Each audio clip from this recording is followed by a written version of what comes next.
আসসালামু আলাইকুম সুপ্রিয় দর্শক, welcome back to my channel home style cooking. I hope সকলে ভালো আছেন। আমি আজকে আপনাদের কাছে শেয়ার করব পাস্তার পায়েস রেসিপি খুব ইজিভাবে।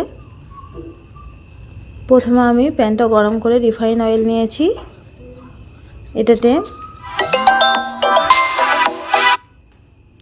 কর্নফ্লাওয়ার দিয়ে এটিকে খুবই ভালো করে মিক্স করে নেব তেলের সঙ্গে, যেন দলা পাকিয়ে না যায়।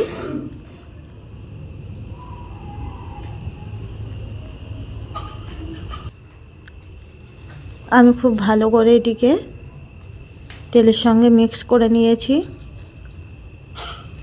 এবারে আমি এটাতে অ্যাড করব পাস্তাটা আমি হালকা ফ্রাই করে নেব এর সঙ্গেই। তো আমি এখানে 3 রকম পাস্তা নিয়েছি। আপনারা চাইলে এক রকমও নিতে পারেন বা যার যেটা পছন্দ সেটা নিতে পারেন। তো আমি এটাকে হালকা ফ্রাই করে নিচ্ছি।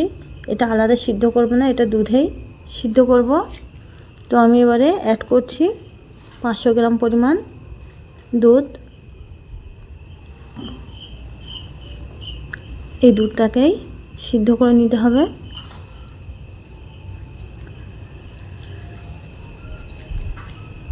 এটি খুব সহজভাবে দেখাবো।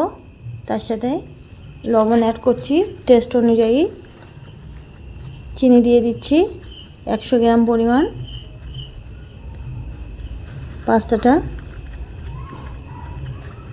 খুবই টেস্টি, দারুণ সুস্বাদু হয়। সেই সঙ্গে অ্যাড করছি কাজু বাদাম আর কিশমিশ। এবারে এগুলোকে একসঙ্গে মিক্সড করে খুবই ভালো করে সিদ্ধ করে নিতে হবে।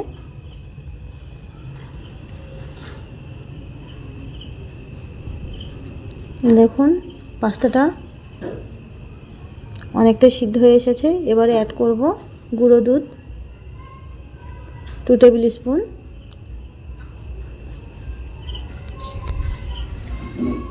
এ পর্যন্ত যদি আমার ভিডিও ভালো লেগে থাকে অবশ্যই সাবস্ক্রাইব করবেন, লাইক করবেন, ফ্রেন্ডস অ্যান্ড ফ্যামিলিকে শেয়ার করবেন।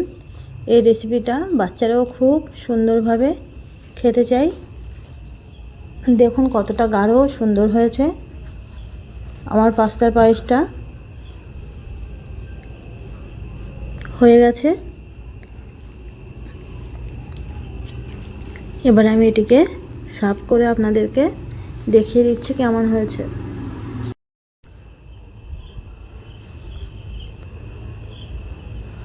দেখুন কি সুন্দর গাঢ় আর সিদ্ধ হয়ে গেছে। তো আমি এটিকে সার্ভ করে সবশেষে আবারও কাজু কিশমিশ দিয়ে সাজিয়ে নেব। তো আজকের ভিডিও এই পর্যন্তই। সকলে সুস্থ থাকেন,